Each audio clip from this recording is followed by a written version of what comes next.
My father's never done anything to me. He's never laid a hand on me. I don't know why she would say something like that.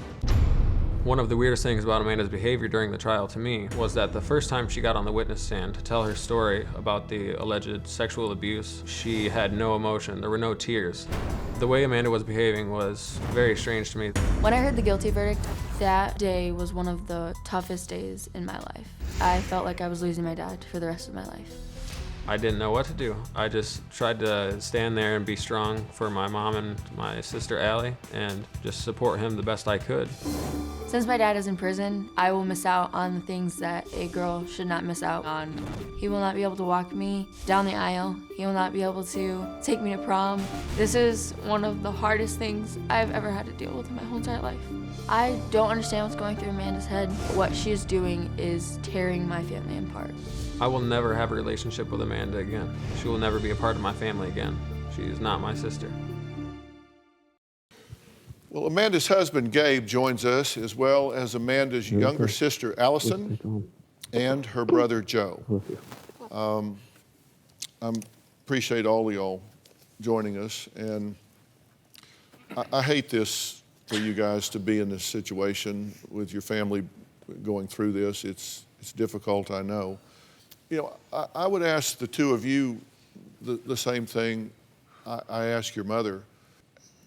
Have you entertained the possibility, what if she's telling the truth? Yeah. Because you have to look at it from both sides. That's my sister and that's my dad. They're both family members. I love them both.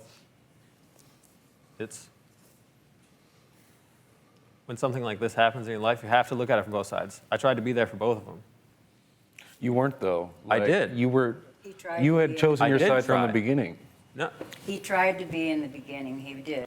Y'all listened to me talk about the phone conversation that took place, and I have to tell you, I don't practice anymore and haven't for a long time, but I was trained as a forensic psychologist, and I've talked to a lot of rape victims. I've talked to a lot of molesters. Yeah.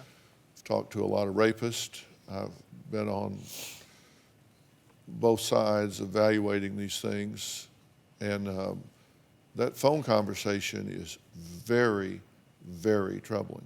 Yeah. Does it not trouble you? Well, I know my sister, so that's why it doesn't trouble me. When Amanda's in one of her moods where she's very angry or suicidal or anything, you tell her what you need to tell her to get through the conversation to make sure she's not going to hurt herself. Even if it's outlandish or wild, at the end of the day, you don't want her to kill herself, and she would threaten to do that or threaten to hurt other people. She's not on a ledge in this conversation. Her rhetoric is not on the edge in this conversation.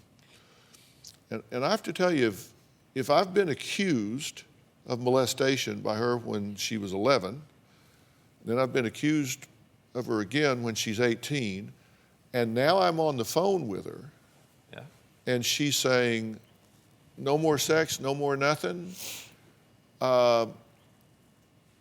If I'm getting set up here, I'm going to be saying, listen, girl, you are talking that's way off the path here. What the hell are you talking about?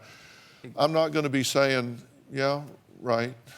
I know. And I understand, and I appreciate you not telling. And these things are not being coerced. These things are in a normal flow of conversation, and y'all can read this whole transcript. In that conversation, anybody would have the reaction you just said, like, well, what the hell? I didn't do that. No, quit saying that. But that's not the first conversation that you have to get her through it.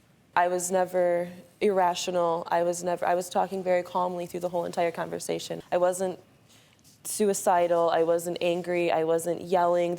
My voice was never raised. His voice was never raised. We had a very friendly, heart-to-heart, father-daughter talk.